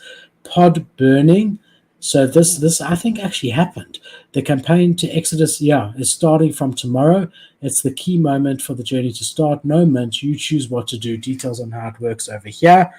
And interactive storytelling. Offline and online will continue to innovate our community into the law. Everything connects, but first you need to be ready to go on a journey together. Buckle up for the Exodus. I hope you're ready for this year. Yeah, what are your thoughts on it? Because you're the big Artifact fan. Yeah, I mean, I think that you don't want to know what I think. I think that eggs are very cheap at the moment. I think that clones are incredibly cheap. If only ETH was $1,000, I would be buying more and more and more and more and more. I mean, their storytelling is just. Hold on, your audio just cut out. Yeah, it's because of this. Can you hear now? Yep. Not the video, but I can hear your voice. Yeah, that's fine. I'm just showing you the graphics on this. I mean, look at the quality of what they're doing on a consistent basis. They've got huge resources. They've got a very successful Web2 brand, and they've proven themselves to be, builders in Web3 space as well. If there is an example of a Web2 brand that has done well in Web3, it is Nike. They made $70 or $80 million last year on their physicals alone. They are one of the most, if not the most successful. I think they're the most successful Web2 company to come into Web3. Yes, they've made mistakes, and the floor price is showing that now. But they're not going to give up, and there's too much at stake. They've got proof of concept that they can make a lot of good money if they do this well. And they were very quick to come out, admit their mistakes, and say that they're rectifying them. And I believe them. So I'm as bullish as always. He also, in a separate tweet, said that they are going to be doing things a bit slower. And that's what he means here by saying quality and with more input from the community. So they have heard. I think they did learn from what happened end of last year with everything. And I think now they've taken that on board and they're not rushing things out without getting community input. And now all of a sudden the floor's sitting in nothing because nothing's happened yet this year. So, they can't win if they do and they can't win if they don't. But long term, they will win. And that's my feeling on it. Probably. I like CloneX, and like I said, I always say this every time we bring up CloneX. I'm a fucking Metaverse Maxi fam. Y'all already know I'm a Metaverse Maxi. It's in my fucking Twitter bio now because I'm making more gaming content. So I said Metaverse Gaming Maxi just to make it known that I am interested in that stuff for when new people find me. But I'm a Metaverse Maxi, and of all the projects that I see so far, CloneX is pretty much at the top for like what I could see roaming around in the metaverse. As far as like when I think of metaverse, what projects come to mind as like the most capable slash could be in there, and I see some kind of legitimacy to it. CloneX has already worked towards that. Some of the animations and trailers that come out are really sick. I have no idea how much work and like if they're even working towards like interoperability within a metaverse or if that's years away still. But as far as what they've come out with, it reminds me of Ready Player One. It makes me really excited. It doesn't make me excited enough to spend 5 Ethereum to join it, but it's still really cool. And I think if they ever drop, no, I maybe it's cheap in the grand scheme of things, but to buy into a project, maybe to flip for sure. But for me, who I just want to like be part of a brand that's cool, I'd be more interested in like a secondary collection, just because that's like easier to trade back and forth. It's probably more profits, but I'm saying if you wanted a long-term NFT, would you rather have would you rather have a Clone X or Doodles? If someone was giving it to you, forget the floor price. Doodles. Really, hey? Wow. I would if I was being given one to hold because I fuck with the brand. So hold you can't you can't sell it for 5 years. Yeah. I just don't like I don't have any emotional tie to CloneX at all. Like I like them and I think they're cool, but I would flip it. Like if I had a CloneX that was given to me or I bought it at which one the question let me rephrase the question. In 5 years will Doodles be worth more or CloneX? Their Genesis? Oh man. I think CloneX would probably be fuck. I feel like CloneX maybe would be worth more, but man, that's actually really hard. I don't particularly love either one, but I think Doodles has given me FOMO with all their animations and stuff they always put out. With CloneX, I feel like CloneX for me is more of like a question of which suit I'm gonna wear. Like when I look at CloneX, I think of like if I'm gonna go into the metaverse and I need a suit, it would look like that kind of thing. And I think that's why it makes me excited, but I don't particularly because it's the only one. I'm not particularly like that interested, I guess, because I think when the metaverse is closer, there will be a lot of projects and a lot of trailers and things that are very similar to the clones. And the art just doesn't speak to me. So maybe that's why. Like I just believe in branding and I believe in like the digital identity that you have. I don't know, man. That was tough. I would like to see what other people think about the clones. They just look so robotic and they're so like AI and robotic that I don't feel the personality / connection that I would feel if I had like a pudgy penguin or something. Genex now could separate from CloneX, couldn't they? That's my concern. No, they can't. So Artifact purchased CloneX, and Artifact is Nike's Web3 sort of division. So yes, there is SWOOSH coming, which they have said that CloneX holders will get benefits from, which we're actually going to look at. We'll jump to it now. Just looking at the floor has gone up a little bit on the eggs, because in that thing he mentioned that it was going to be the next thing that they work on would be the egg drop. So yeah, there has been an increase over here. It was 0.73 and it's now 0.82. So there has been a slight increase in the last couple of days. Let's just jump over here. So I don't know if you saw this, Kate, but Nike.swoosh released on Polygon. So this is Nike. This is separate to Artifact. This is Nike's flagship Web3 venture. I'm in this. Do you know I have one? What did you get? I have a Nike SWOOSH NFT. Like I got it because I'm a holder of Katie, who's one of the main girls at Ledger. But I bought her NFT project way before she was at Ledger. And if you're one of her holders, she spoke at an event and Nike SWOOSH approached her and said, hey, we loved what you said. And then they ended up talking and they struck a deal. And so she was able to get first, basically beta experience for any of her holders that responded within like 24 hours. So I literally just texted her. I was like, yo, is this for real? And she was like, yeah. So I got instant access and I minted it like that day. And it's just sitting in my wallet now. It's pretty cool. So what is the floor price on them? Oh, that's the thing. It's not. It's like they're literally just like sitting in. It's not like in an open sea. It's like on their Nike Swoosh website. It's the only place I can see it. And I don't think it's meant to be traded. Like it's my name. It's like K.Swoosh or something, I think. But it's one of those things you just get access to it. For me though, like again, I pretty much don't have a trading mentality towards NFTs first. So like for that, it's just cool to be part of that early and just to see what that's like. There's nothing there right now is the thing. Like I had a couple of reporters approach me from like Morning Brew, and they're like, yo, saw your tweet about Nike Swoosh. He goes, nobody knows anything about it. Like, can you tell me anything? And I was like, no. He was like, what do you mean? I was like, bro, there's literally nothing to say. Like, it's just the NFT and then nothing else on the page. Like, there's nothing to he's like, no, like, let's just book a call, like 10 minutes and like no more. And I was like, no, you don't understand. There is nothing on this page that I could tell you about. Nothing. It's just a card with my name on it, but there's nothing left. Like, they just started. How shit is this, bro? .swoosh is not available in your location. Oh, damn. It's not fair. Even you asked me the other day about my Twitter Blue. It's not available in South Africa. You cannot apply for Twitter just Blue. Fucking move to Seattle, man. No big deal. Just pick up and go. You know, no problem. Next week's show, it's gonna be me. You'll see my wife and 3 children sleeping behind Cade. They're in the other beanbag. I mean, just come to Seattle. Yeah, I mean, it's not gonna work. All right, so I stopped sleeping in there, by the way. Good. It's not good for your back. I told you. Yeah, I know. Keep an eye on Nike.swoosh for us. And if anything sort of happens, let me know because I can't even get into it here. But I do know that it's Nike's mass adoption drive into sort of Web3. So it's going to allow anyone to be able to buy digital collectibles under the Nike brand, so digital Nike shoes and things like that.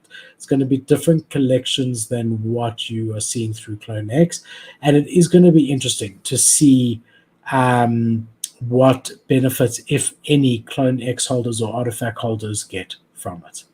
I'm going to take a screenshot of what the page looks like and just... You can just share your screen. Just say present. Oh, I can share my screen? Yeah. Oh, there's a thing there that says present. You're right. Okay, let me let it load. Let me log in real quick, and I'll share my screen when it's ready. All right. So yeah, interesting. I still like the Clone X ecosystem. I was going to say I still like the play of buying an egg, but I like all the plays. Sure. You guys know it. I'm not going to carry on about it. I've obviously biased. But yeah, we have seen the floor of eggs go up slightly, but we haven't seen the floor of the clones really move much. If anything, they've gone down slightly, which is not really great. Then another interesting announcement. We know Pudgy Penguin's making a lot of moves lately. So Lil Pudgys has become cross-chain, which is really cool, which basically means you can move your Pudgy from Ethereum to Polygon, your little Pudgy from Ethereum to Polygon, and all the rest. So here, I'll show you this video. If my audio goes funny, I'm sorry. It does sometimes happen.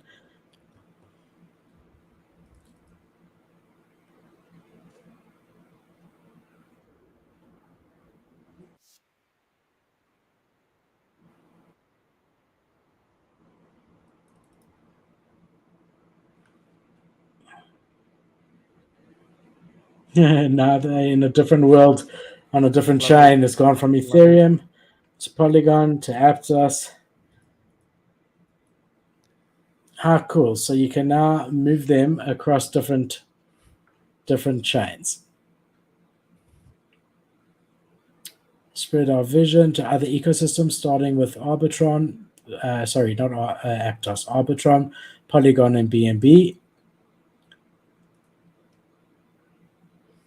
Thanks to innovative omni-chain technology developed by the wizards at Penguins and Layer Zero Labs. In a difference to bridging, our soul transport technology automatically rewards you with a soul-bound token based on the chain you bridge to. And join us tomorrow for a chat. What do you think of this, my brother?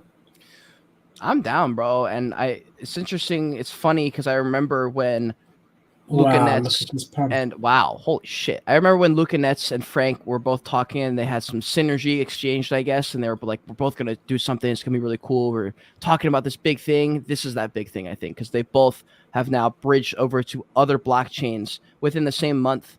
So I think they were talking about this for a while, and I think it's dope, dude. I think these are the moves that happen when you're a first mover that give you first mover status, that puts you in that kind of category when you're already doing well and you make a big move, big jump that no one's done before with very little negative anything, where it's like, yo, you can go and come back. There's no reason to do or not to do other than because. And so why didn't Frank make his cross trade instead of moving them off Solana, saying he's going to move them off Solana? Slightly different approach. Like, he's basically putting his bets on Utes on the Polygon ecosystem to be number one. And then I'm telling you, I don't think this is a good move for either collections. You don't think that having a collection be ETH but also be interoperable across chains is not good? No, I think Lil Pudgys is good. I don't think DGods moving off Solana and Utes moving onto Polygon are good for Frank long term. And let's clip this and look where he's at in a year's time. Sounds good. Because I've just learned you don't shoot your core community in the face.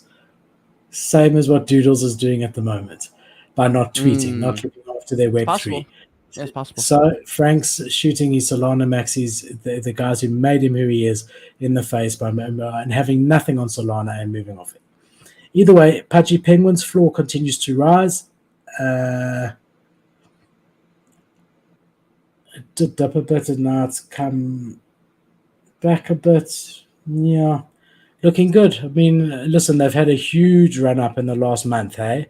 So I'm not. None of this is really about buying or selling these particular NFTs now. Obviously, not financial advice. But personally, I don't think now's a good time to buy either. I'm eyeing an entry on a Lil Pudgy, to be honest. But I'm looking at about 0.3. If it hits there, I'm gonna try get into it.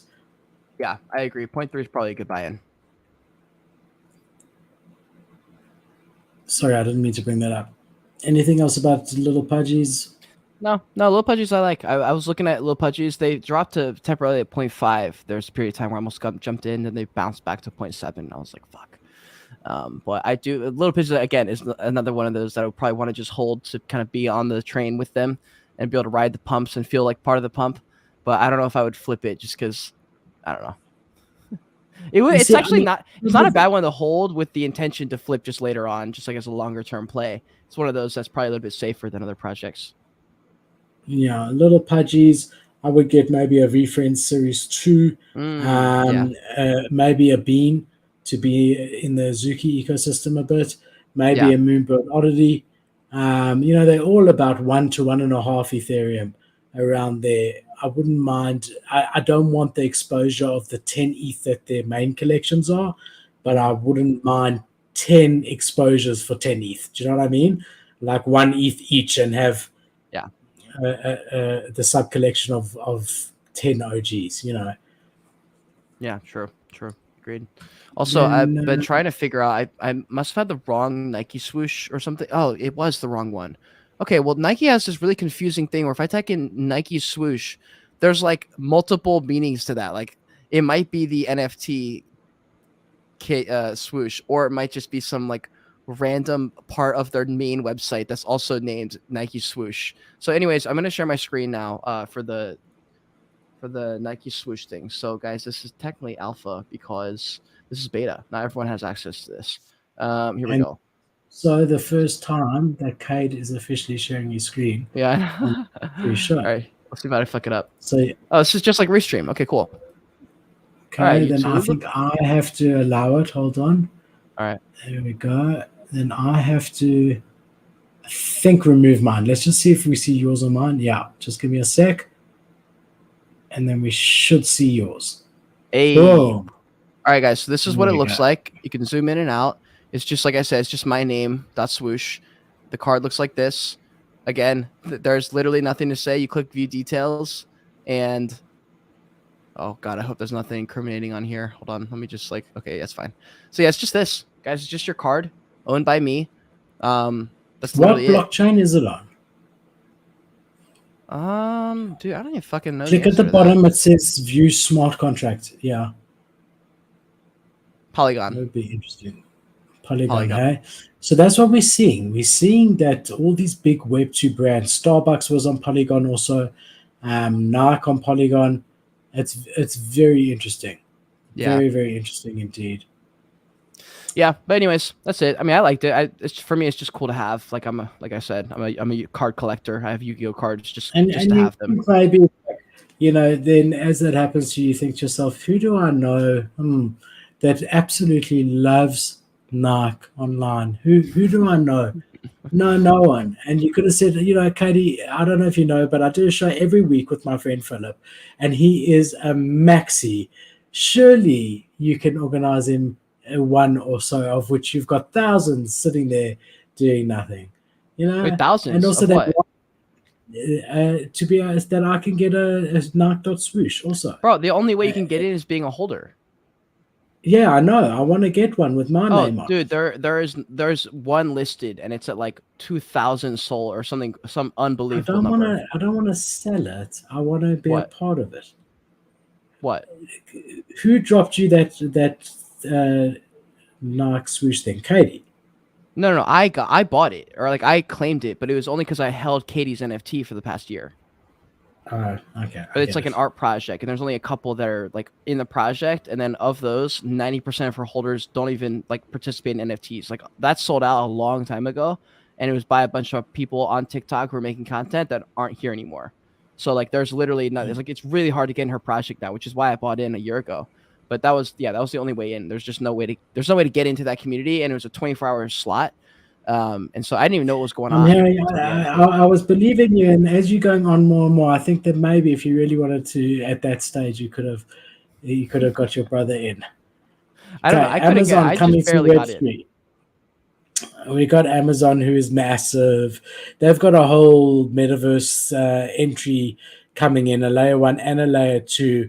They want to launch sort of sounds like a marketplace similar to OpenSea, where they can sell NFTs as part of the things that they want to do. They also say that there's a focus on gaming here and gaming NFT applications.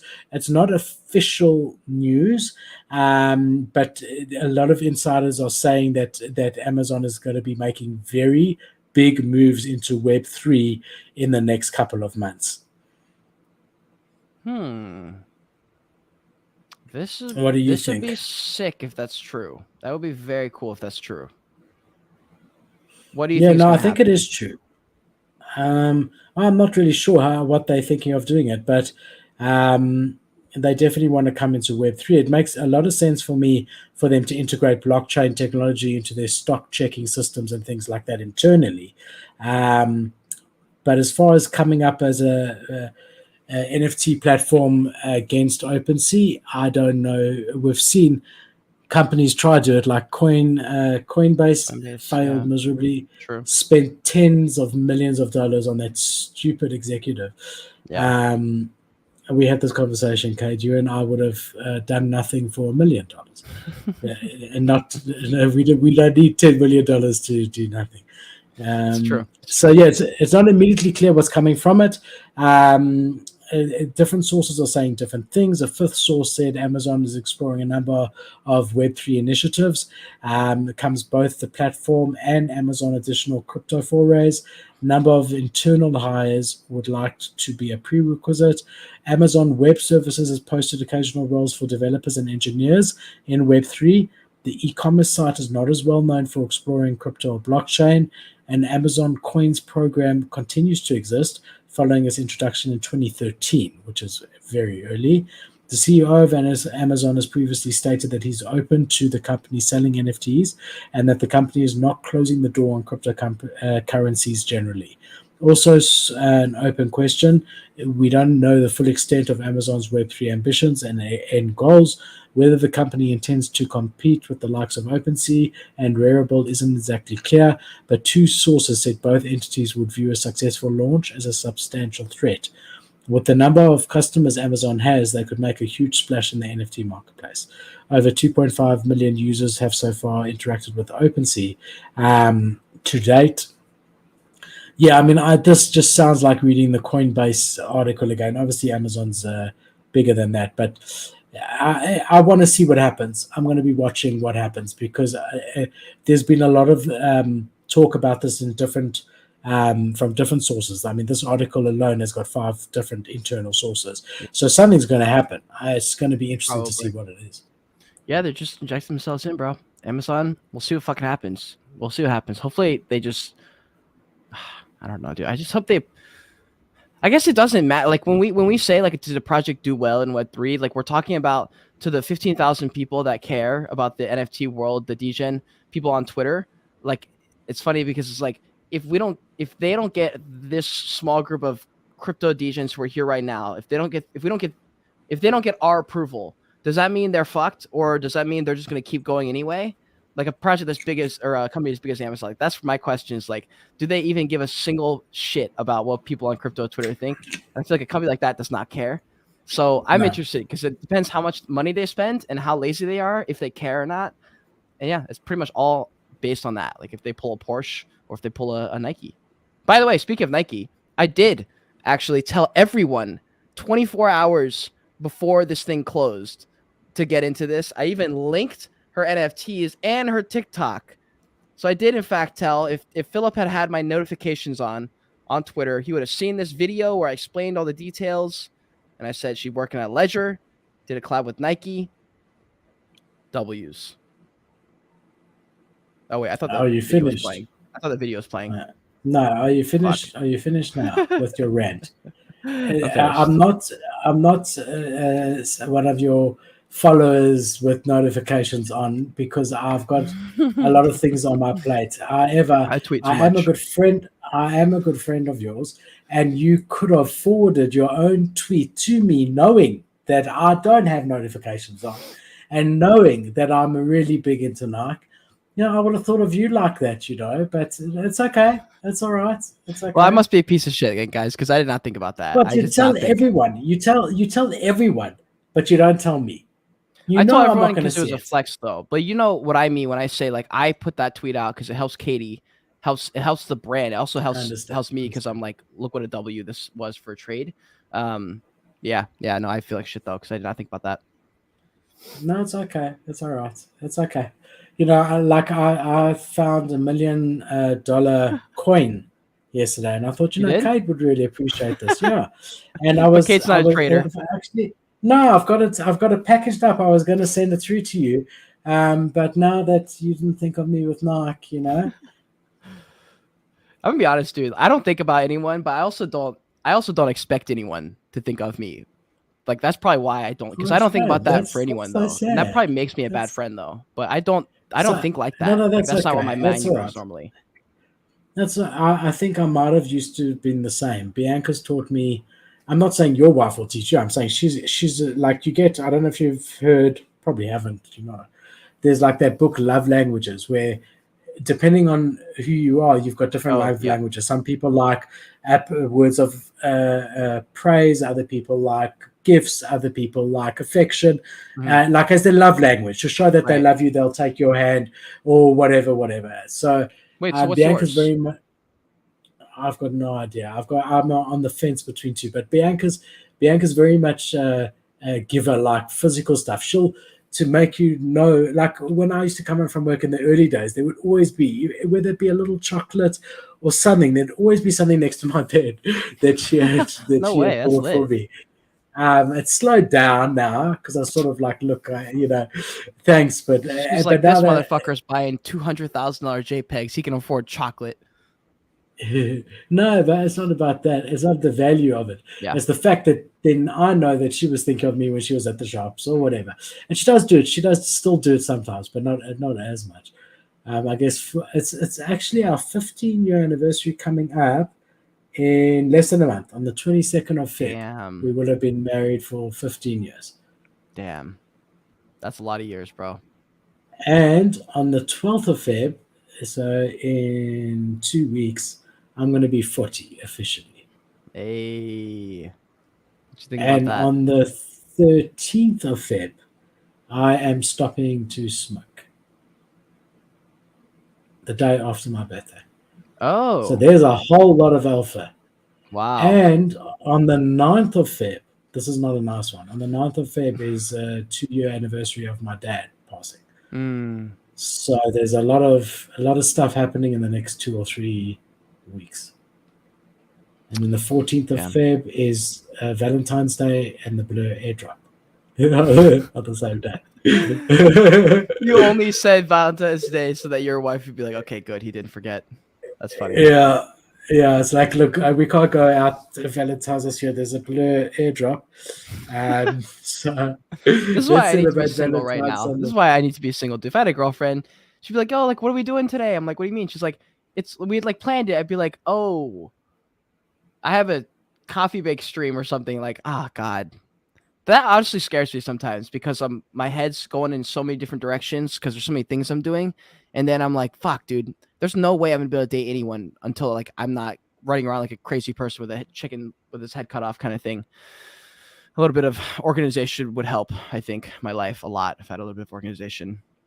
If anyone has any alpha. Mrs. Cade will help you. I don't know if that'd help me. Do you think it would help me? The right Mrs. Cade, yeah.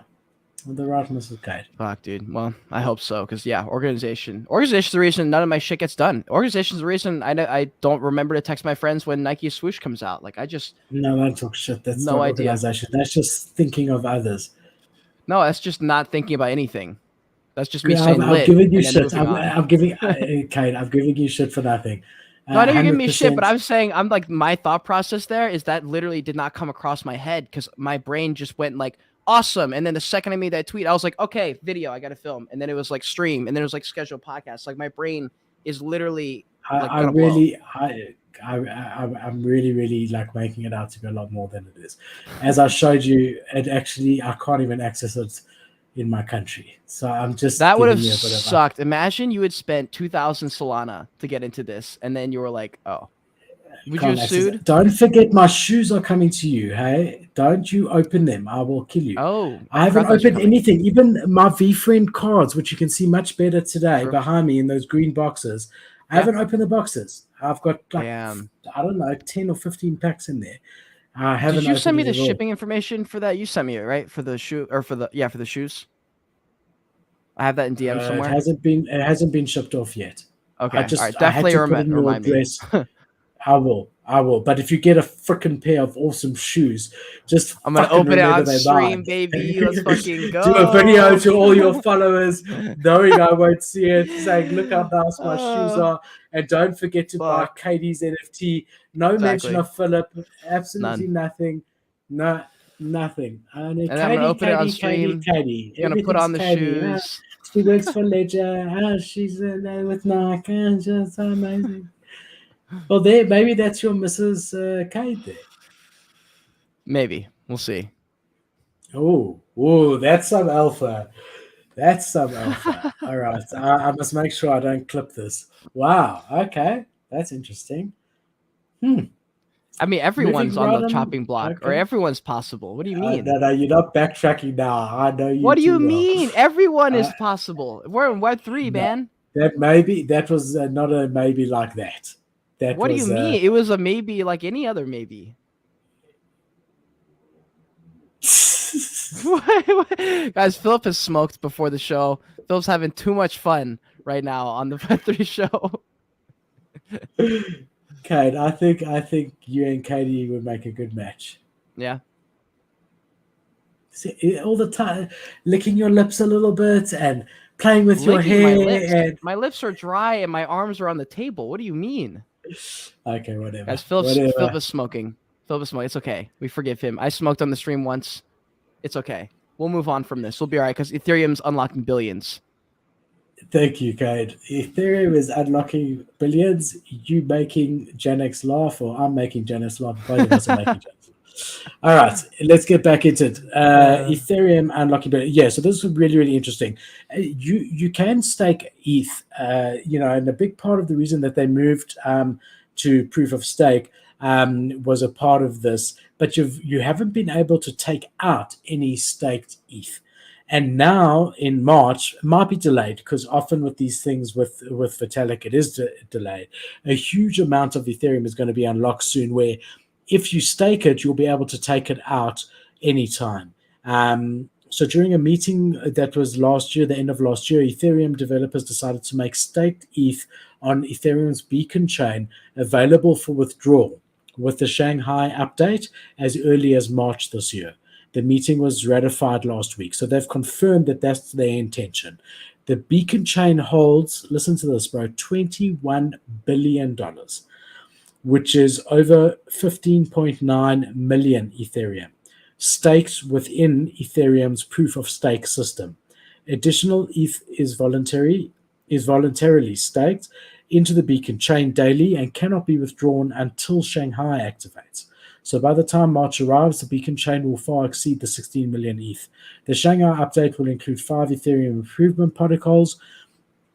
So yeah, I mean, on the one side, this is incredibly bullish long term because it's going to attract a lot more people to staking if they know that they could stake for a minute and then take it off if they want to. I think a lot of people have been scared to stake in general because they know that the Shanghai update hasn't happened and they cannot take it off. So from that perspective, long term, I believe this is really bullish for Ethereum. Short term, we could see a bit of a dump because people who maybe had excess funds 3 months ago and staked now can withdraw that ETH and might just very well sell it and liquidate, might have different views on crypto or whatever it may be. And $21 billion worth is a huge amount. And that could have a short-term negative impact on the price of Ethereum. That's just my view, not financial advice.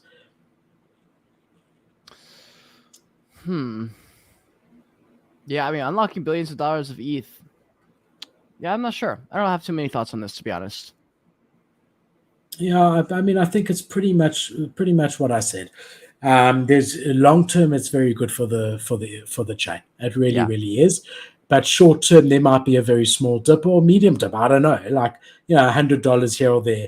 It might happen and then be bought out. Kind of depends on like what the narrative on ETH is that exact day. Like if people are kind of bearish on ETH, they'll probably end up selling. But if they're bullish, it might be totally fine. Nothing might happen.